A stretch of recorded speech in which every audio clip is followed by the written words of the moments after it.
Comme ça, dimanche, vous serez servi. Si vous avez même l'argent, vous le donnez avant. Donc, ceux qui veulent en anglais, si vous êtes anglophone, vous ne connaissez pas lire le français, c'est possible. Vous pouvez seulement comprendre le français, mais pas pouvoir lire. Vous vous inscrivez auprès du pasteur, lui. Donc, il y a tout un manuel sur la peur, obstacle à l'évangélisation et comment vaincre la peur. Ça peut vous concerner, ça peut concerner quelqu'un. Faites tout pour l'avoir. Bien, donc ce soir, nous parlons donc du 4e manuel du pack de 4. Donc, il y a un pack de 4. Pourquoi évangéliser?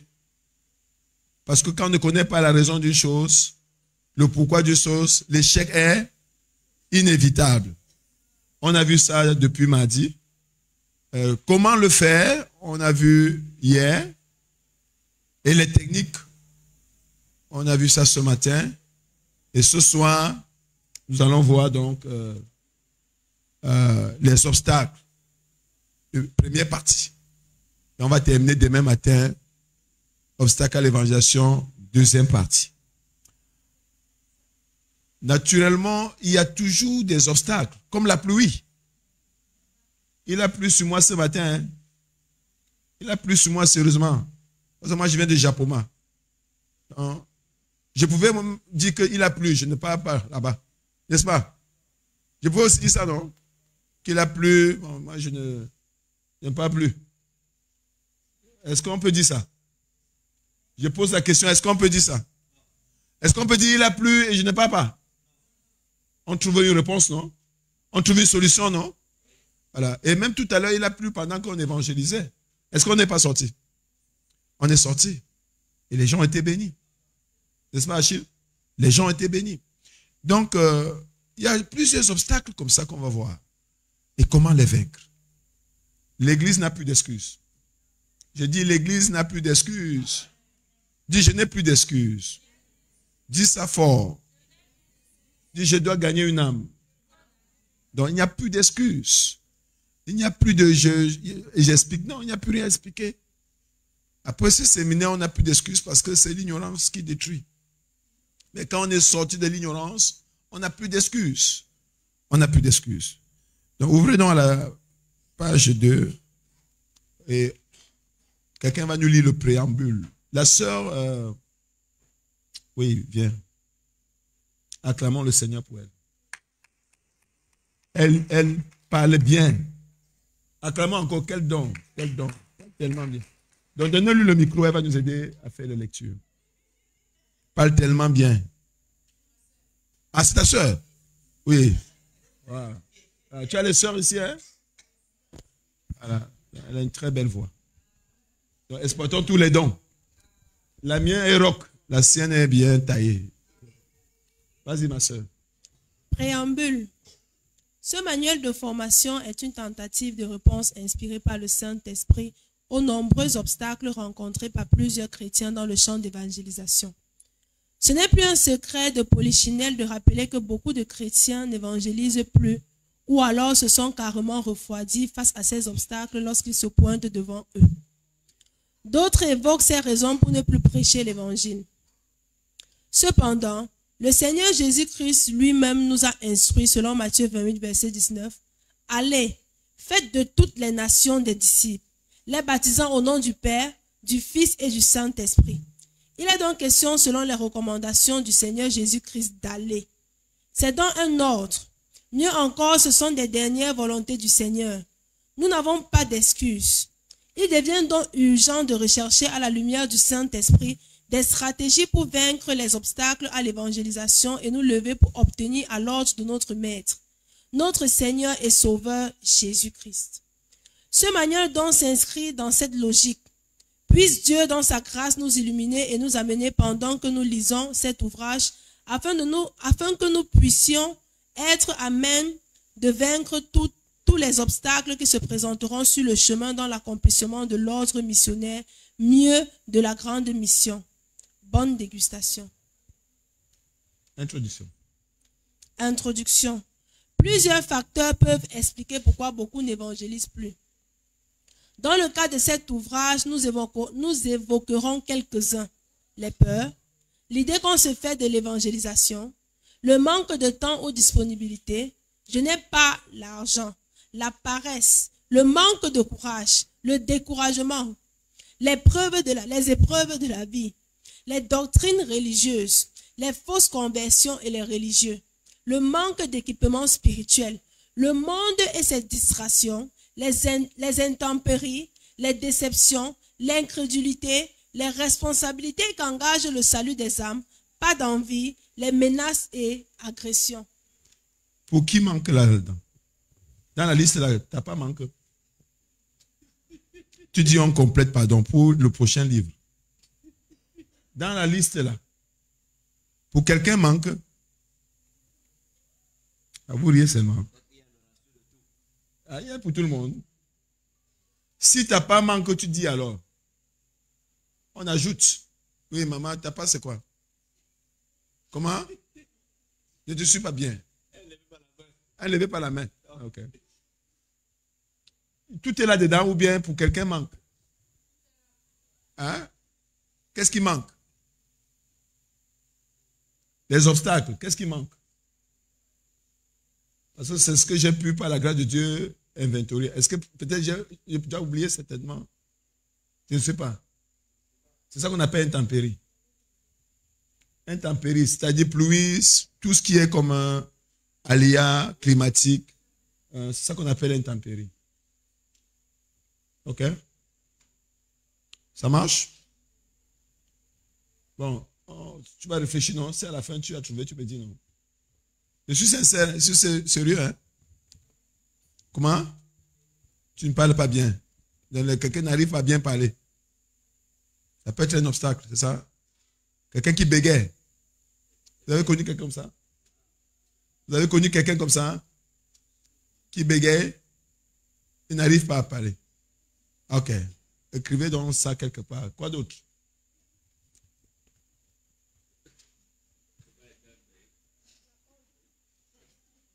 Oui, c'est dans la peur, maman.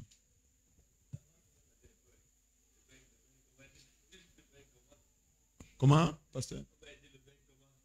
Non, on écrit déjà quand même le bec, c'est un problème. C'est pas ça? Hein? Donc notez donc ça quelque part, le bec. On va donc travailler là-dessus aussi. Quoi d'autre? D'autres obstacles. Mais il ne faut pas citer seulement. Il faut vous rassurer que c'est des choses que vous connaissez. Qui a vu un bec? Prêcher l'évangile. Il dit prêcher l'évangile. Il faut être honnête. Parce qu'il ne faut pas seulement citer. Qui a vu un bec prêcher l'évangile? Qui a cité?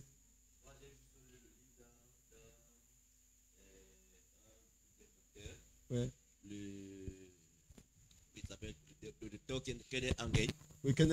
Oui, qui a dit dans son ouvrage que lorsqu'il non seulement il était trop maladif, et un jour il est revenu de l'école, il a dit à sa grand-mère que non, il devait être prédicateur de la parole. Sa grand-mère s'est mise à rire, et s'est mise à rire pourquoi? Parce qu'il était bec. Parce qu'il n'arrivait pas, parce que lorsqu'on a dans la salle de classe, où le jour il manquait, on ne se rendait pas compte qu'il n'est pas à l'école. Pourquoi? Parce que quand il était présent, il n'y avait pas de bruit, il n'y avait rien de lui. Et ce qui fait, lorsqu'il dit à sa grand-mère qu'il veut devenir prédicateur de la parole, sa grand-mère a commencé à rire. Il a dit à sa grand-mère que tu ris, non? Et après quelques années, il s'est mis au travail. Le Seigneur l'a libéré de ce problème. Au point, il a commencé à prêcher. Elle était dit passée. J'ai une autre idée. Est-ce qu'on ne peut pas mettre ça dans les épreuves de la vie? On peut mettre ça là-dedans? Ça peut entrer là-dedans, l'histoire de bégaiement là. Ce n'est pas une épreuve. Ce n'est pas, hein? Ok. Ils disent que ce n'est pas. Hein? Parce que pendant que le pasteur parlait, je pensais à une épreuve. Bégayer. Lui bégayait, non? Ok. On va y revenir. Donc, de manière succincte, donc, on trace un peu la peur ici. Ça, c'est un peu général. Mais de manière détaillée, c'est dans ce livre, ce document. Mais de manière succincte pour le séminaire. Et comme je dis, si quelqu'un a un sérieux problème avec la peur, il faut tout faire pour l'avoir. Voilà. Et là-dedans, on traite les phobies. Vous connaissez ce que les phobies? Qui sait ce que c'est? C'est quoi les phobies? Voilà. Comme quoi, par exemple? Oui. Oui. Oui. Oui. Il y en a qui ont la peur même des couleurs. La peur des escaliers. La peur de quoi aussi? Comme phobie. La peur des hauteurs. C'est ça les phobies. Quoi d'autre? Pardon? Et c'est ça qu'elle appelle close. Elle a dit. On appelle ça les phobies. Donc on a traité ça dans le livre. C'est pas une bonne chose. Hein? Ouais, il y en a comme ça, qui ont peur de tout. Peur de tout. D'accord. Alors, commençons non par les peurs.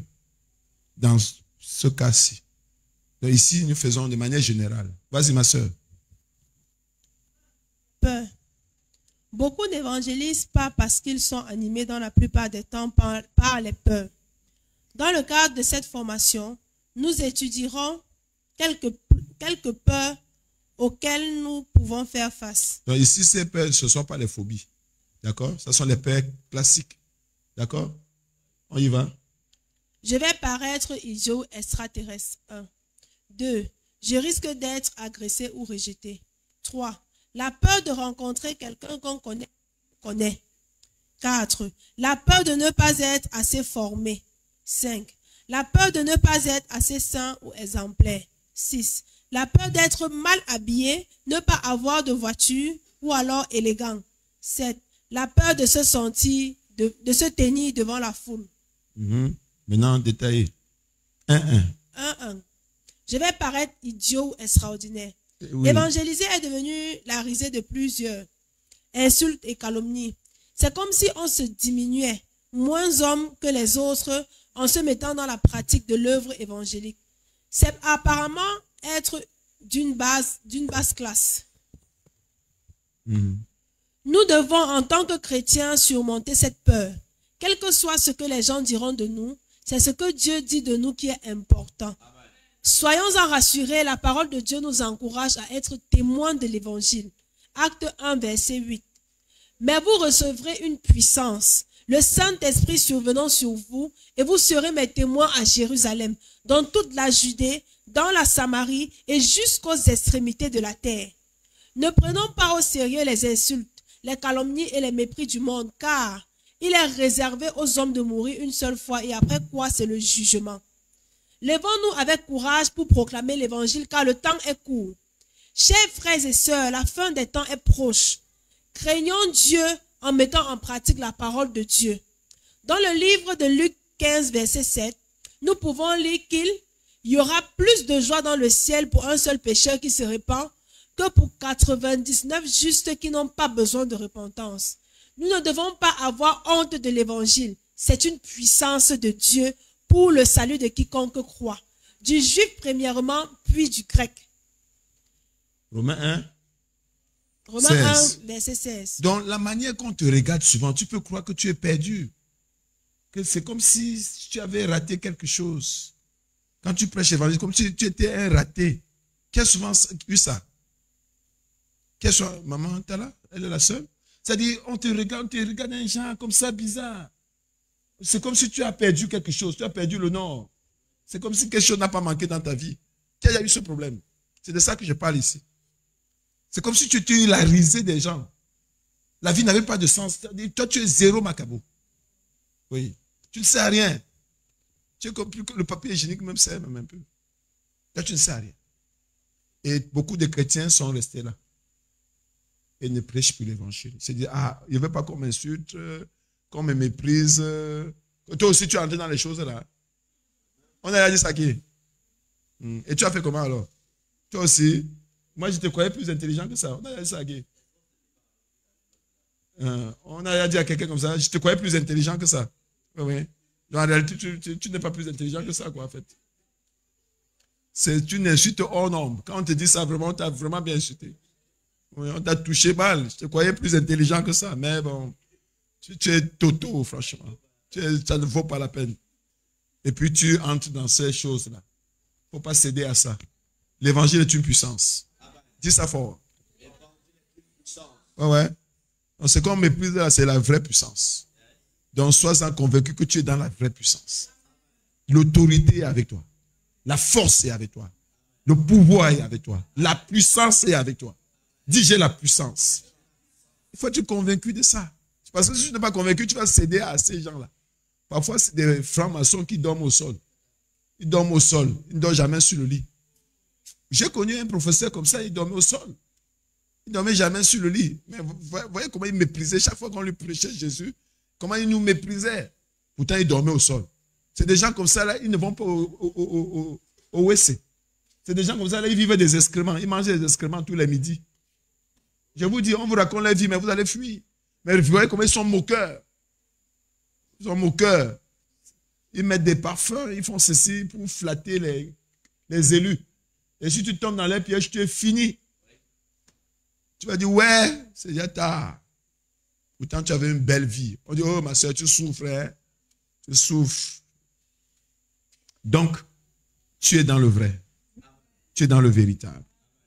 Donc, soyons-en rassurés, nous provoquons la joie au ciel. Ce n'est que par l'évangile que le ciel peut être réjoui. Il n'y a rien d'autre qui peut réjouir le ciel. Rien d'autre que une âme qui est transformée. Une âme qui est sauvée. Eh bien, alors, tu as réjoui le ciel, mon frère. Tu as réjoui le ciel, ma soeur. Gloire à Jésus. Donc, sortons de ces choses. N'ayons plus peur d'être insultés. Qui avait peur avant d'être insulté, calomnié? Ça t'a même fait, tu as arrêté. J'ai vu ça ailleurs, donc ici, il n'y a pas ça. Mais j'ai vu ça ailleurs, des gens tellement insultés dans sa famille qu'il a dit on ne m'insultait pas comme ça. J'ai connu une soeur comme ça à une époque, très zélée pour le Seigneur. Et après, elle a abandonné. Vous savez pourquoi? Elle dit, oui, pasteur, vraiment, déjà que même ma mère m'a abandonné là. Ma mère était toujours avec moi, elle me soutenait, elle était toujours avec moi. Mais l'autre jour, elle m'a dit que vraiment, si c'est ma route que j'ai choisie là, on n'est plus ensemble. J'ai dit, si c'est comme ça, je laisse aussi. C'est quand même ma mère, non? Qui a suivi ça? Il n'y a que ma soeur, vous êtes seulement deux. Les autres me regardent comme la télé. Donc parfois, il y a des gens qui ne vous voyaient pas dans certaines choses. Maintenant, ils vous voient dedans. Après, ils vous expliquent comment vous avez perdu, vous avez pitié. Tu dis, ouais, j'ai compris. J'ai compris, je reviens. Ça va, j'ai compris, alors ne pleure plus. Par rapport à quoi? Pleure. Pleure bien. Pleure une bonne quantité. Je suis un chrétien. Dis fort, je suis un chrétien, fort. Dis ça plus fort. Dis ça encore plus fort. Ouais. Que maman, tu vas seulement pleurer. Oh. Tu vas seulement pleurer. Va plus loin ce soir. Tu dis, maman, enterre-moi une fois. Le cercueil est prêt. Maman, enterre-moi une fois. Le cercueil même. S'il y a même le cercueil, tu me mets dedans. Que vraiment, tu étais pourtant très talentueux. Tu étais quelqu'un de bien. Regarde ce que tu es devenu. Quand vous entrez dans vos choses là, on a dit ça qui? Quand vous entrez dans vos choses là, vraiment, c'est comme si on a vendu votre cervelle. Vos choses là. Vos choses là. 1, 2, je risque d'être agressé. Allons-y. 1, 2, je risque d'être agressé ou rejeté. Oui. Beaucoup n'évangélisent pas parce que, ayant peur d'être agressé ou rejeté. Oui. On observe beaucoup une opposition féroce à l'évangile. Beaucoup sont impliqués dans les sectes et des œuvres de ténèbres. Ainsi, sont en opposition à Dieu et à l'évangile. Nous observons beaucoup de rejet. C'est comme si Dieu avait fait quelque chose de méchant et mauvais aux gens. Nous devons c'est comme si Dieu avait fait quelque chose à quelqu'un, non? Vous n'avez pas eu l'impression que Dieu a même fait quoi à Jean? Qui a eu cette impression? C'est comme si Dieu avait fait quelque chose. Hein? La manière qu'on hait Dieu là. On hait Jésus. Tu dis, ouais, Jésus a même fait quoi comme ça? Hein? Qu'on le hait comme ça. Oui, mais continue.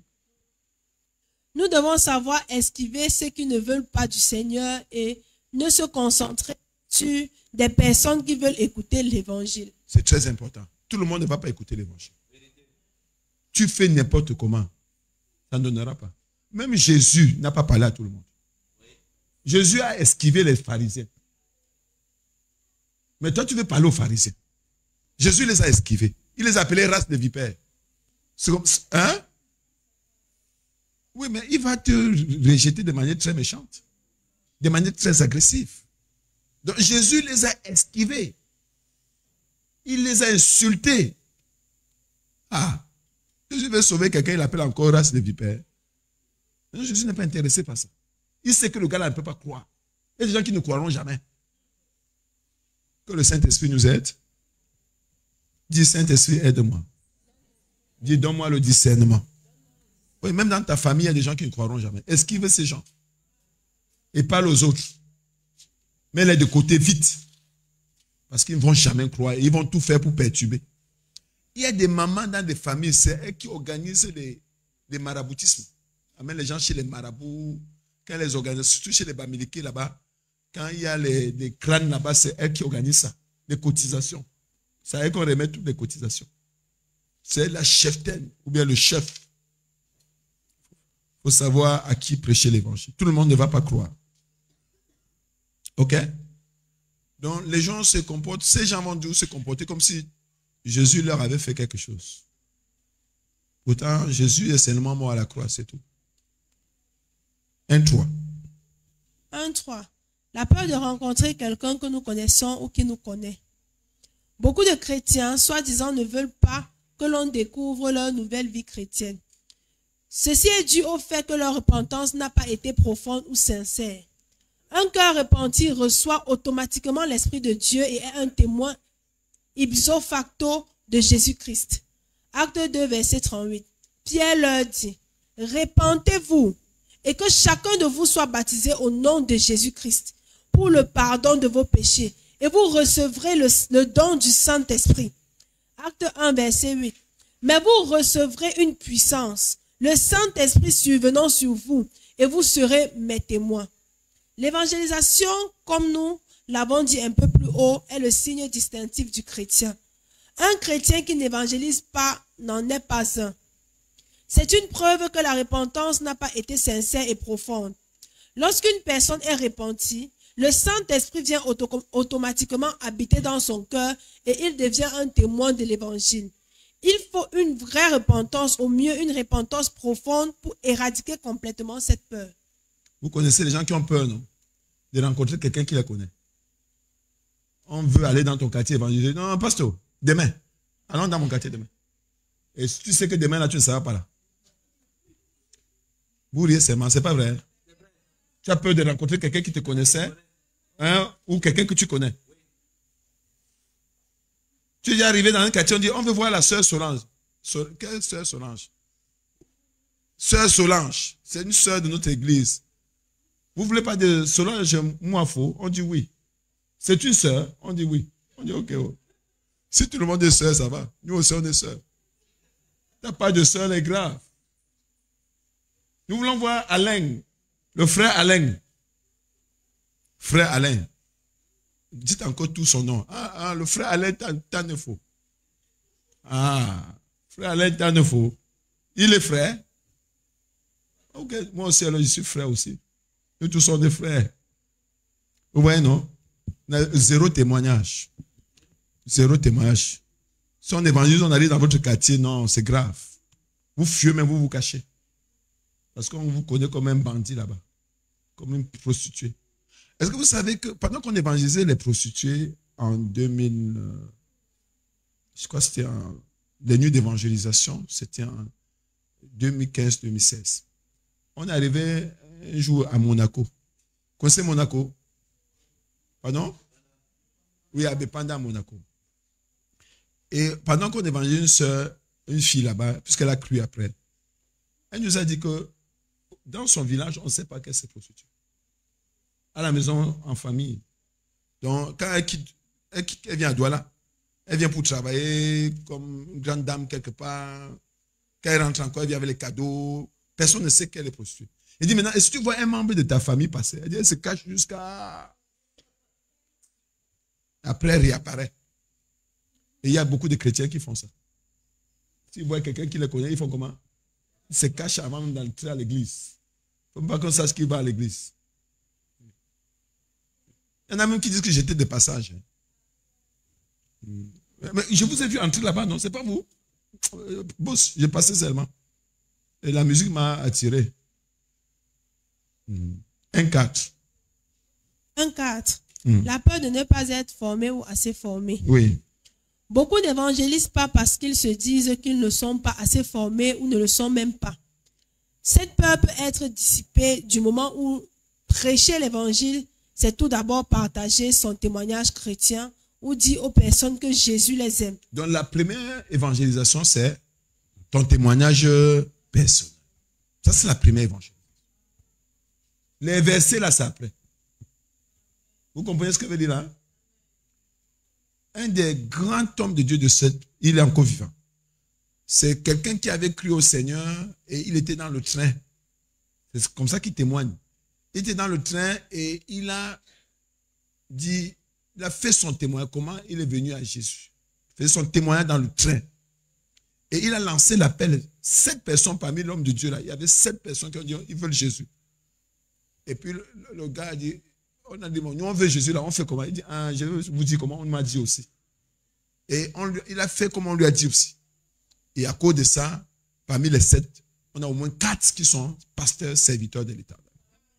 Seulement le témoignage de ce qu'on leur vie, il a témoigné que quand il a fait ça, voilà ce qui s'est passé dans sa vie. Les gens seront plus touchés quand tu vas dire que voici comment j'étais avant. Quand Jésus est entré dans ma vie, voilà ce qui est arrivé. Non, les gens vont dire c'est bien. Nous aussi, on entre dedans. Si comme ça, on est avant comme ça et après, ça c'est bon. Mais il y en a qui ont ni avant, ni pendant, ni après. C'est regrettable, non? Ils sont comme ils sont là. Querelleurs comme ils sont là. Bizarres comme ils sont là. Même style de vie, rien n'a changé. Vérifie un peu ta conversion. Dis à ton voisin, vérifie un peu ta conversion. Mais parce que rien n'a changé. Nothing. Tu parles toujours de la même manière. Tu marches de la même manière. Tu agis toujours de la même manière. Rien n'a changé. Un saint. Ah, c'était pas fini. Lis tout. Nous n'avons pas au préalable d'une formation pour commencer à témoigner de notre foi. La formation viendra ou suivra pour faire notre travail évangélique et différents champs de mission. Donc la formation viendra après. Mais c'est d'abord ton témoignage. Qu'est-ce que Jésus a fait pour toi? C'est ça qui est plus fort. On continue. Un saint. La peur de ne pas être assez saint ou exemplaire. Beaucoup n'évangélisent pas parce qu'ils se disent qu'ils ne sont pas assez saints ou exemplaires. Il est vrai que la Bible nous interpelle à rechercher la paix avec tous et la sanctification sans laquelle personne ne verra le Seigneur. Hébreux 12, verset 14. Mais il n'en demeure pas de moins que Jean indique. Si nous disons que nous n'avons pas péché, nous nous séduisons nous-mêmes. Et la vérité n'est point en nous. 1 Jean chapitre 1, verset 8. La sanctification est donc un processus. Quelque chose de chaque jour que nous devons rechercher. Travaillant à ressembler à Christ chaque jour. L'évangélisation est un des moyens pour parfaire notre sanctification. Nous devons donc constamment prêcher l'évangile. Ceci va contribuer à parfaire notre sanctification. Plus nous prêchons l'évangile en interpellant à la repentance, plus ce message est adressé et nous-mêmes, plus ce message nous est adressé et nous-mêmes nous nous corrigeons. C'est pas ça? La sanctification, c'est un processus. Et plus nous évangélisons, plus ça parfait notre vie. C'est pas ça? Je disais au bien-aimé qui était là le matin. Si tu dis que les masturbateurs iront en enfer, tu dis quoi? Et toi-même tu te masturbes, tu es en train de dire à qui? Que quoi? Que toi-même tu vas là en enfer. C'est ça. Tu te dis que les tricheurs vont là en enfer. Et alors que toi-même tu triches. Ça veut dire quoi? Toi-même tu vas là en enfer. Donc, change quand même, non? Donc, pendant que tu parles aux gens, tu te parles d'abord à toi-même. Et ça te parfait, ça te transforme, ça te change. Et si tu es dans quelque chose, avant d'y aller, tu réfléchis. Avant de parler, l'évangélisation, c'est extraordinaire. Donc, il y a des gens qui veulent que je dois être totalement saint avant d'évangéliser. Comme j'ai encore les péchés, c'est mieux que j'attende quand je n'aurai plus de péchés. Tu n'auras pas de péché quand, mon frère? Tu n'auras pas quand? Qui a souvent eu cette erreur, fait cette erreur? Que non, quand Jésus serait Sainte Maria, holy, holy, too holy. Donc tu es dans un processus de transformation. Ok? Voilà. Et il faut continuer à évangéliser malgré tes faiblesses. Et le Seigneur va parfaire ça en chemin. Parce que plus tu vas parler aux gens, plus tu te parles à toi-même. Et c'est bien. Ça te rectifie. Ouais. Voilà. 1,6. 1,6. Oui. La peur d'être mal habillé, ne pas avoir de voiture, ne pas être élégant. Oui. Beaucoup n'évangélisent pas parce qu'ils se disent qu'ils ne sont pas bien habillés, n'ont pas de voiture ou qu'ils ne sont pas élégants. Nous devons savoir que ce n'est pas nous, c'est-à-dire notre apparence ou nos biens ou notre manière de parler qui convertit ou amène les personnes à la repentance. C'est le Saint-Esprit qui amène à la repentance. Waouh! Alléluia! Parce que beaucoup pensent que non, si je suis mal habillé, comme je n'ai pas d'habit là, les gens ne vont pas croire. Il y a des prédicateurs qui disent que quand quelqu'un voit ma belle montre, il accepte Jésus. C'est faux. Ce n'est pas la montre qui change quelqu'un. Ce n'est pas la montre qui transforme quelqu'un. Quand j'ai ma belle veste, les gens vont croire. Ce n'est pas vrai. Et même si quelqu'un croit à cause de la veste, c'est une fausse conversion. D'accord? C'est le Saint-Esprit qui convertit quelqu'un. Maintenant, est-ce qu'il faut avoir une belle montre? Oui. Est-ce qu'il faut avoir une belle veste? Oui. Est-ce qu'il faut être bien habillé? Oui. Mais ce n'est pas ça qui convertit quelqu'un. C'est le Saint-Esprit qui convertit quelqu'un. Alléluia. Quelqu'un avait ce problème-là? Que non, pasteur, si j'avais la voiture, les gens devaient croire. Surtout dans ma famille. Ils devaient savoir que ma vie a changé. Et là, ils devaient croire. Qui a choisi ce problème-là dans sa famille? Quand je vois tonton Alain avec sa voiture, je dis si j'avais la mienne, c'est que les gens vont bien m'écouter et ils vont croire. C'est pas vrai? Hein? On continue, ma soeur. Un tête. La peur de se tenir devant la foule. Beaucoup n'évangélisent pas parce qu'ils ont peur de se tenir devant la foule. Remarquons que l'évangélisation commence d'abord à Jérusalem. Autrement dit, nous prêchons d'abord autour de nous, dans nos familles, à nos proches, collègues, nos collaborateurs dans les affaires. Acte 1, verset 8. Mais vous recevrez une puissance, le Saint-Esprit survenant sur vous, et vous serez mes témoins à Jérusalem, dans toute la Judée et dans la Samarie et jusqu'aux extrémités de la terre. Alléluia. Alléluia. Ne commence pas par la foule. Commence chez ton voisin. Est-ce que vous comprenez ça? Ouais. Si vous ne comprenez pas, vous posez la question. C'est que tu veux commencer là où les gens finissent. Commence par ton voisin. Commence par ton collègue au bureau. Commence par ta collègue du marché. Commence là-bas. Tu ne commences pas par la foule. Maintenant, au fur et à mesure que tu vas faire ce travail de proche en proche, qu'est-ce qui va se passer? Tu auras le courage de faire comment? De parler à un grand nombre. Ce courage se bâtit, se construit. Un peu, un peu. Tu te lèves pas un matin, tu commences à parler à une foule. Tu te lèves pas un matin pour faire un programme comme celui-ci. Tu vas dire quoi aux gens? Tu vas dire quoi? Nous sommes en train de partager plus de 20 années d'expérience de vie du ministère. Bon, si c'était la première année, je devais dire quoi, ma soeur? Sœur Michel, je devais dire quoi? Je devais bégayer, non? Tu devais croire que je suis bègue. On commence un peu, un peu. Tu ne commences pas par la foule. Commence par Jérusalem. Même quand tu es missionnaire, ce n'est pas là. Ça peut même prendre même 10 ans, même 15 ans. Dieu veut te voir ta fidélité progresser. Oui. Est-ce que tu progresses dans ta fidélité? Fidèle dans les petites choses. Petite mission que Dieu te confie. Et là, tu tombes dans l'orgueil. Dieu te confie une petite mission.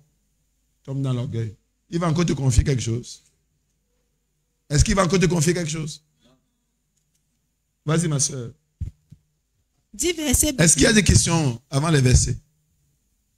Questions? On y va. 10 versets bibliques pour surmonter la peur. Proverbe 3, verset 5.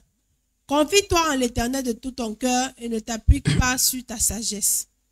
Le texte ci-dessus nous encourage en toutes circonstances de toujours s'appuyer sur le Seigneur. Quelles que soient les circonstances, nous ne devons pas laisser la peur envahir nos cœurs, au contraire s'appuyer sur le Seigneur. Des circonstances peuvent être terrifiantes en famille, au travail et même dans l'environnement où nous habitons.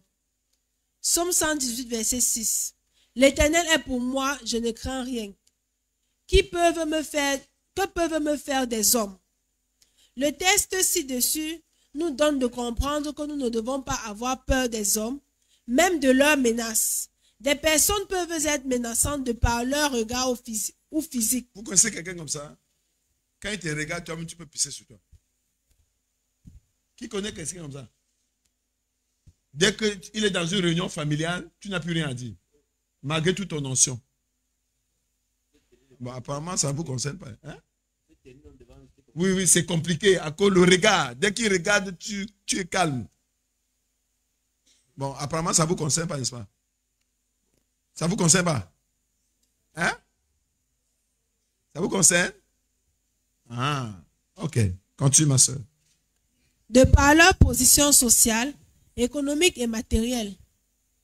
Parfois, ces gens-là dans la réunion, c'est toi, on t'envoie acheter, c'est toi qu'on t'envoie faire les courses. Quand il y a une réunion, on dit, Bobda, va nous faire les courses, là, alors que c'est toi le missionnaire. Hey, Bobda, va nous faire les courses. Parce que toi, tu n'as rien. Qui a été confronté à ça? Ma soeur, si. Mais les autres, pas encore. Toi, va nous, Sif, va nous faire les courses. Alors que tu avais préparé un message évangélique. Tu es maintenant dans les courses. Refuse à l'automne, tu vas voir, tu vas rentrer à doigt à pied. Tu n'as jamais été confronté à ça, Sif? Pas encore. Bientôt. Oui, bientôt alors, bientôt. Tu vas vivre ce que nous autres on a vécu, on a écrit. Très bientôt. Puisqu'il n'y a pas l'argent, il faut que tu rentres ce doigt-là. Tu vas rentrer à pied à Chine. Il faut bien que tonton Alain, tu es là, le Koubassi. Et pourtant, il y a l'évangile qu'il faut prêcher. Il faut faire confiance à Dieu. Que tu peux te mettre en route et quelqu'un d'autre te porte pour te ramener à droite. Nous, on n'avait pas compris ça. Mais vous devez comprendre ça. Ne pas céder à ces choses. Avoir le courage nécessaire pour prêcher l'évangile et te placer en route. Dieu ne te laissera pas rentrer sur doigt à pied. Reçois cette grâce au nom de Jésus. Reçois cette grâce au nom de Jésus. Continue la lecture, ma soeur. Nous ne devons pas être influencés par ces personnes. Cependant, prêcher la parole de Dieu en toute occasion favorable ou non. N'est-ce pas? Ne te laisse pas influencer. Quelqu'un te donnait à manger. Ne dormez pas. Je rentre ce soir maintenant. Parce que si vous dormez, je rentre. Ne dormez pas, puisque je ne dors pas. Je parle depuis le matin. Quelqu'un te donnait à manger. Celui qui te nourrissait. Il prenait soin de toi, il payait même ta maison. Il te dit, si tu continues à prêcher l'évangile, je ne paye plus. Tu fais comment? Pardon? C'est de ça qu'on parle ici. Hein? C'est ici à la maison de quoi que vous nous dites ça, ou bien vous nous dites ça là-bas dehors. Non, qui va nous dire ça dehors là-bas? Tu lèves ta main. Qui va nous dire ça dehors? Pas à la maison de quoi? Tu nous dis ça dehors que si tu veux ne paye plus. Qui a dit ça? Ah, acclamez pour ceux qui lèvent la main. Que si tu veux ne paye plus.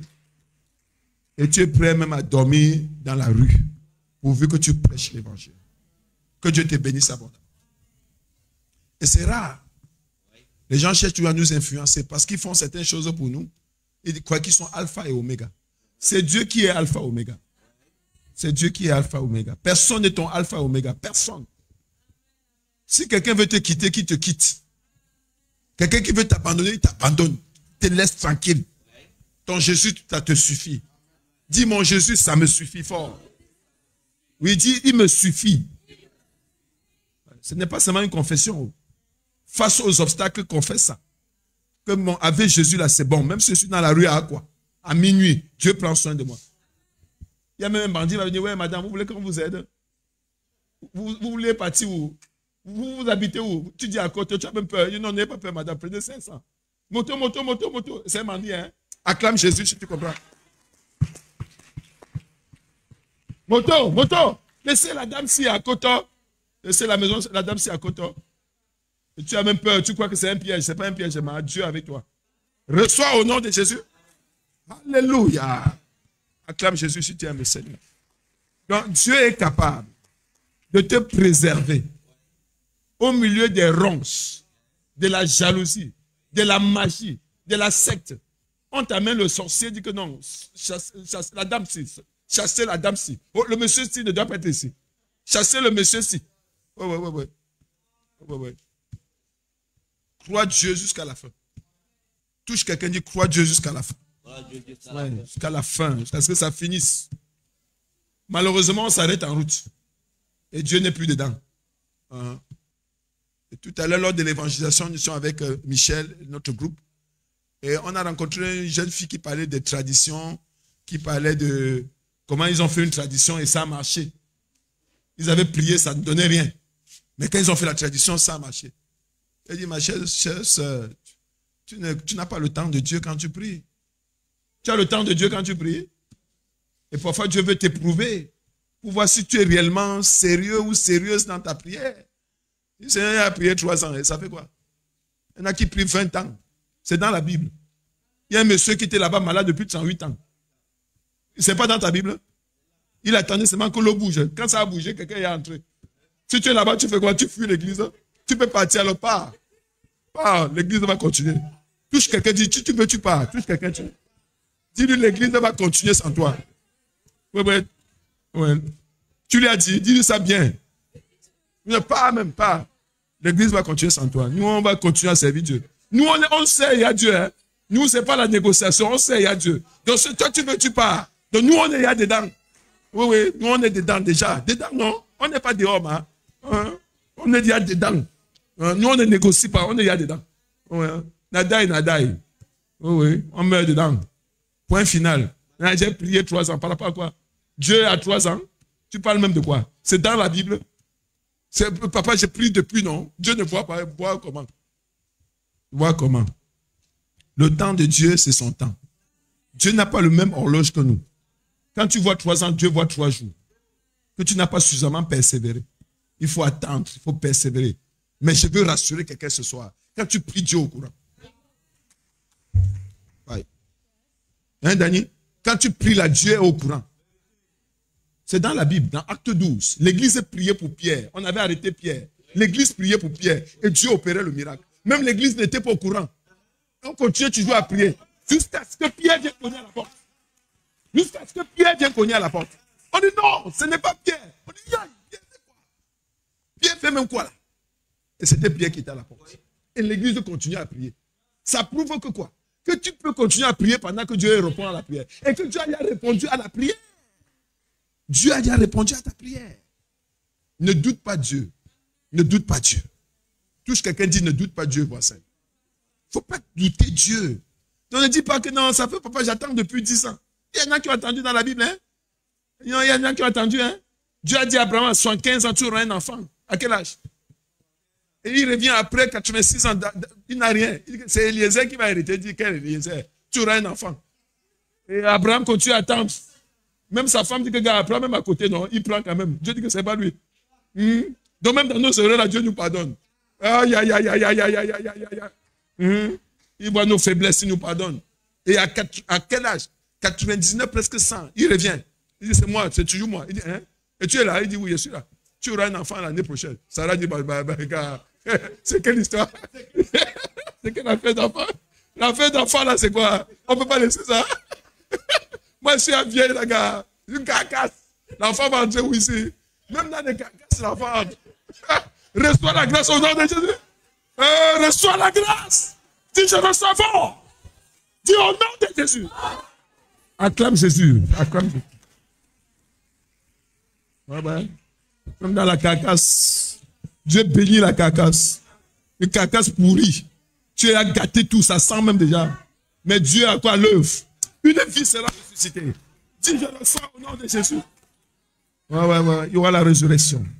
Ça, c'est un programme pour toi. Je dis, c'est ton programme. Dis, c'est mon programme. On ne dit plus, j'ai prié 2 ans. Par rapport à quoi? Tu mets tes 2 ans là, comment? C'est toi qui as le temps. Que j'attends depuis pasteur. Plus que qui?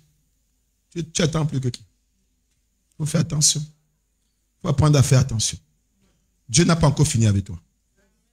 Il écrit encore ton histoire. Il est en route. Il n'a même pas commencé l'introduction. Tu as à conclure. C'est quelle histoire avec toi? Et tu as conclu, tu as dit non, ça va, je n'ai pas cherché ma part dehors. Pourtant, il y avait quelqu'un pour toi. Ouais, quelqu'un dit ouais. Tu es où, à quel niveau, ma fille? Ésaïe 41, verset 10. Oui, vas-y.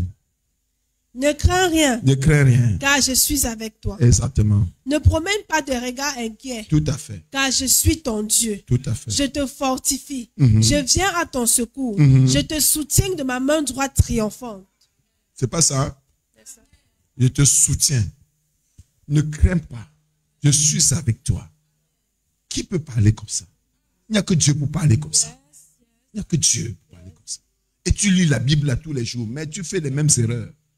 Vas-y, ma fille. Philippiens 4, verset 6. Oui, Ne vous inquiétez de rien, exactement. mais en toute chose, faites connaître vos besoins à Dieu C'est ça. par des prières et des supplications avec des actions de En grâce. disant merci à Dieu. Prie en bénissant Dieu. Prie en disant je reçois. Prie en disant Seigneur merci parce que je l'ai eu. Prie en disant merci pour ces 2 millions, je viens de recevoir ça. Prie en disant merci pour ce terrain. Seigneur merci pour cette voiture, je vois déjà ça. Seigneur merci pour mon mari, il est arrivé. Seigneur merci pour ma femme, Seigneur là. Seigneur merci pour mes enfants, je vois 3 enfants. Je vois 4 enfants, je vois 5 enfants. Seigneur merci beaucoup. Prie avec action de grâce. Touche quelqu'un dit prie avec action de grâce. Sois sans peur. Sois sans peur. Prie avec action de grâce. Sois convaincu. Si tu vends dans un marché, sois convaincu que les clients vont venir. Prie en bénissant Dieu pour les clients qui arrivent. Ils viendront du nord. Ils viendront du sud. Ils viendront de l'est. Ils viendront du centre. Dans tous les cas, ils viendront. Et tu commences à rendre grâce à Dieu. Que j'aurai l'argent dans la fesse. La fesse, il va me donner l'argent. La fesse qui paraît boiteuse, c'est ça qui va me donner l'argent. Oui, Somme. Somme 23, verset 4. Oui. Quand je marche dans la vallée de l'ombre de la mort, je ne crains aucun mal. C'est ça. Car tu es avec moi. Exactement. Ta houlette et ton bâton me rassurent. C'est ça, l'ombre de la vallée de la mort. Tu ne peux pas imaginer l'ombre de la vallée de la mort. Quand tout est comme un ombre. Mais en réalité, hein, tout est comme un ombre. Même comme c'est la vallée de la mort. Mais ce n'est que l'ombre. Qui a vu son ombre? Est-ce que c'est toi? C'est ton ombre, non? Si quelqu'un tire sur ton ombre, est-ce qu'il t'a tué? La plupart des problèmes qui nous arrivent, c'est l'ombre. C'est l'ombre. Ce n'est pas nous-mêmes. Ce n'est rien du tout. Ça passera. Alléluia. Sois sans peur. Continue à servir le Seigneur. Continue à prêcher l'évangile. Car il est à l'œuvre pour toi. Dis l'Éternel à l'œuvre pour moi. Continue, ma soeur. Somme 34, verset 5. Oui. J'ai cherché l'Éternel et il m'a répondu. C'est ça. Il m'a délivré de toutes mes frayeurs. Est-ce que c'est quelques frayeurs? Est-ce que c'est 2 frayeurs? Une seule frayeur? Mais quoi? Est-ce qu'il y a quelqu'un ici qui a quelques frayeurs pour la vie? L'Éternel te délivre de toutes tes frayeurs. L'avenir de tes enfants. Homme de Dieu, est-ce qu'on peut encore travailler dans le Cameroun? Est-ce que c'est possible? Est-ce que ce pays encore, on peut avoir espoir? Est-ce qu'on peut se construire au Cameroun? Dieu dit à Jérémie acheter les terrains. Parce qu'on construira les terrains. On achètera les terrains. On construira les maisons. C'est le cas du Cameroun. Est-ce qu'il y a de l'espoir au Cameroun? Où il y a les lesbiennes partout et les homosexuels? Où on veut nous pousser tous là-bas? Nous on dit non, il y aura l'espoir au Cameroun. Parce que le 3e homme sera chrétien. Ce sera un serviteur de Dieu. La prophétie date de 1972. Et Satan ne pourra pas rayer cette prophétie. Il ne pourra pas rayer cette prophétie. Il y aura que de l'espoir dans cette nation. Et les chrétiens auront la voix dans cette nation. Le meilleur réseau sera le réseau des chrétiens. Que tu es dans quel réseau? Le réseau des chrétiens dit je vais entrer dans le réseau là.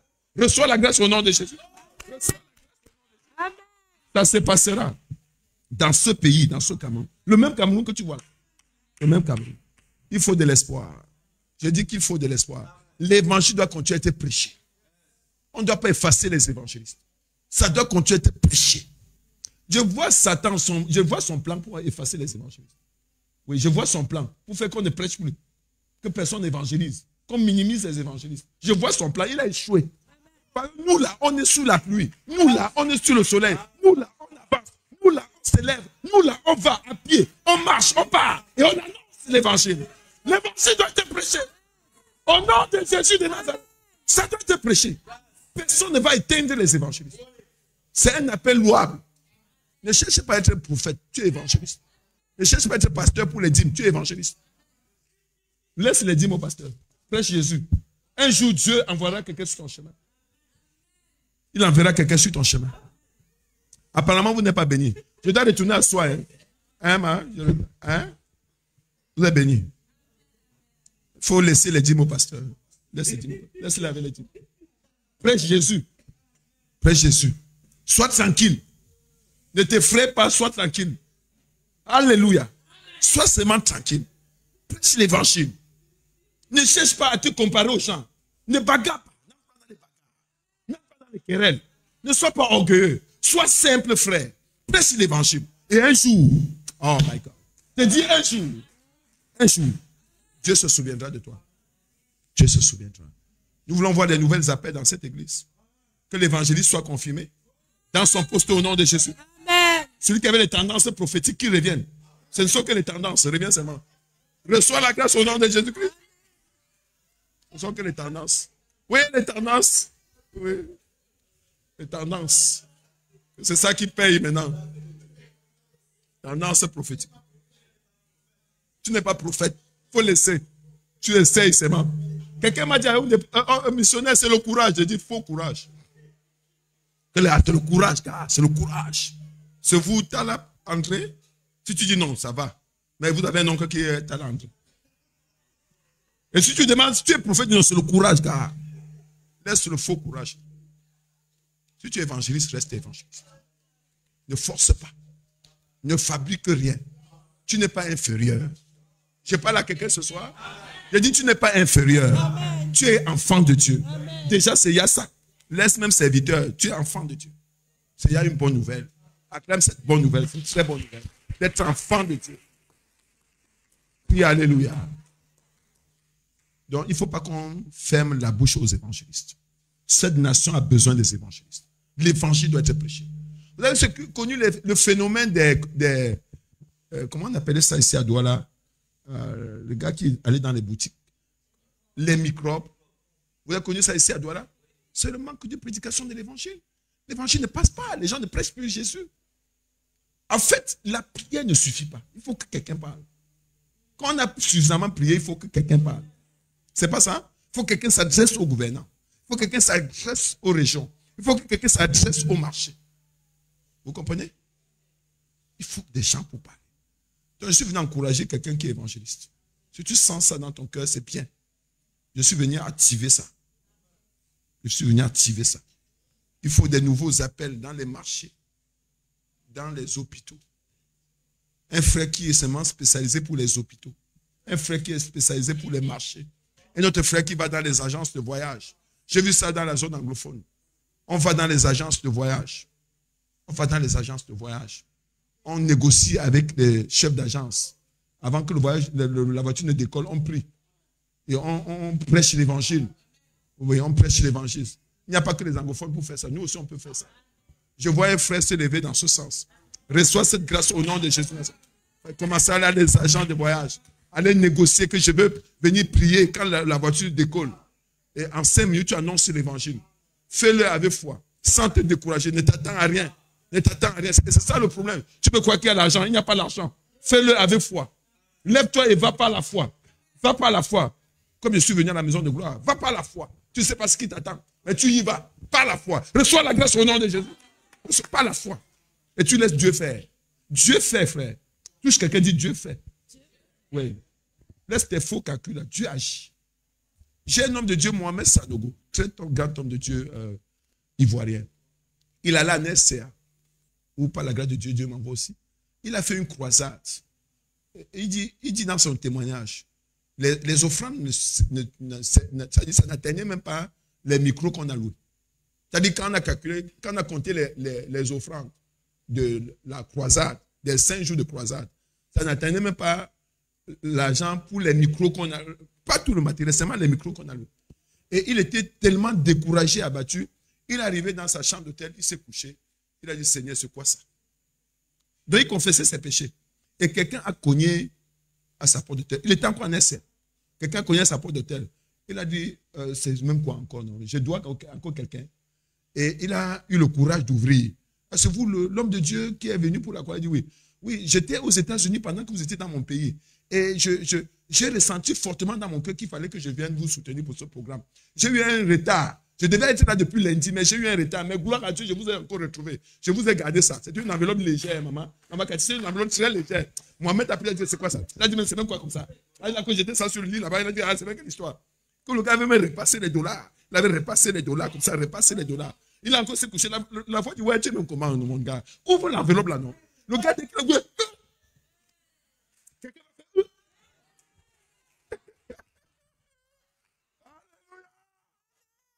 oui, oui. C'était au-delà. Quelqu'un dit au-delà. Reçois l'onction de au-delà. Au nom de Jésus. Si je reçois fort. L'onction de au-delà. L'onction de au-delà. Il avait prêché l'évangile. Et son tube n'était pas là. C'était toujours dans la même ville. C'était toujours dans le même pays. Mais il fallait qu'il soit patient. Dieu n'oublie personne. Je dis bien que Dieu n'oublie personne. Laisse Dieu faire. Pas de faux calculs. Laisse Dieu faire. Et Dieu le fera pour toi. Dieu va toucher quelqu'un. Dieu va dire, cette personne a tel besoin. Il y a des missionnaires ou des évangélistes. Dieu parle qu'à parler des besoins des enfants. Le gars vient avec tout. Il dit que, missionnaire, Dieu m'a dit ceci, même jusqu'aux enfants. Et que c'est moi qui dois le faire, et il le fait. Donc, ne fais aucun calcul. Laisse Dieu faire. Dis à quelqu'un, laisse Dieu faire. Il nous reste 10 minutes. Quelqu'un dit, ouais, 10 minutes.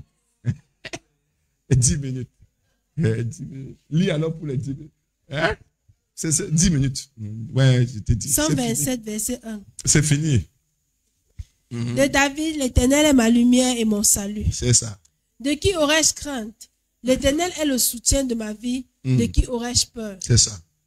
Psaume 56, verset 4. Quand je suis dans la crainte, en toi je me confie. C'est ça. Jérémie 1, verset 8. Oui. Ne crains point, Wow. car je suis avec toi pour te délivrer, dit l'Éternel. C'est ça. Deutéronome 3, verset 22. Ne les craignez point, car l'Éternel, votre Dieu, combattra lui-même pour vous. Il combattra lui-même. Lui-même. Ne les craignez pas. Ne les craignez pas. Ne les craignez pas. Parce que les émissaires que vous voyez aujourd'hui là, vous ne les verrez pas. Ne les craignez pas. Tu as le plus fort avec toi. Jean dit, celui qui en nous est plus fort que celui qui est dans le monde. Ne doutez plus. Allons avec zèle. C'est nous qui avons la vérité. La vérité est de notre côté. Vous doutez? C'est nous qui avons la force. C'est nous qui avons la puissance. Tu as le nécessaire. Si Dieu ne te sauve pas, Satan ne peut pas te sauver. Si Dieu ne t'aide pas, Satan ne peut pas t'aider. Marabout ne peut pas t'aider. Et on termine par ça, le 2. 2. L'idée qu'on se fait de ce qu'est l'évangélisation, c'est inaccessible. Oui. Beaucoup d'évangélistes, pas parce qu'ils disent que l'évangélisation est difficile et inaccessible, car il faut convaincre. Ceci suppose, selon leur dit, des grandes écoles, des grandes connaissances. Rien de tout cela, car le Saint-Esprit est au commencement, pendant et après l'évangélisation. C'est le Saint-Esprit. Il faut le rappeler qui convainc de péché, de justice et de jugement. Jean 16, verset 8. Oui, beaucoup trouvent que l'évangélisation n'est pas accessible. C'est très compliqué. Oui, et parfois, c'est un obstacle. Mais en fait, la moindre petite chose convainc. Ce n'est pas nous qui amenons la conviction, c'est le Saint-Esprit. Toi, dis ce que tu as dit. Tu n'as pas besoin du gros français. Tu n'as pas besoin. Moi, je connais les églises des gens qui ne parlent même pas bien français. Mais ils ont des grandes églises. Ils ne connaissent même pas le français. Ils mettent les virgules, ils parlent, mais mais les choses se passent. Oui. Et parfois, tu as un autre, il parle très bien français. Qu'il aille enseigner à Harvard. Qu'il aille à Harvard. Ce n'est pas l'église, c'est pas l'église. Voilà Harvard. Hein? Oui, c'est un motivateur. Il faut aller à Harvard. L'église, ce n'est pas comme ça. L'église, c'est la puissance. Dis, l'église, c'est la puissance. Si tu n'as pas le Saint-Esprit, laisse. C'est ça qui convainc. Même en patois. Si tu parles même le batoufam, mon patois, les gens vont comprendre. Quand c'est le Saint-Esprit qui est à l'œuvre. Ouais. C'est quoi? J'ai provoqué quelqu'un? Ok. On va prier. C'est fini. Quelqu'un dit, ouais. Parce que Pasteur Daniel a dit, c'est bon, c'est bon. C'est parce que le dernier qui est le chef ici, il a dit c'est bon. On arrête ici, non? On fait quoi, ma Cathy? Elle m'a dit ouais.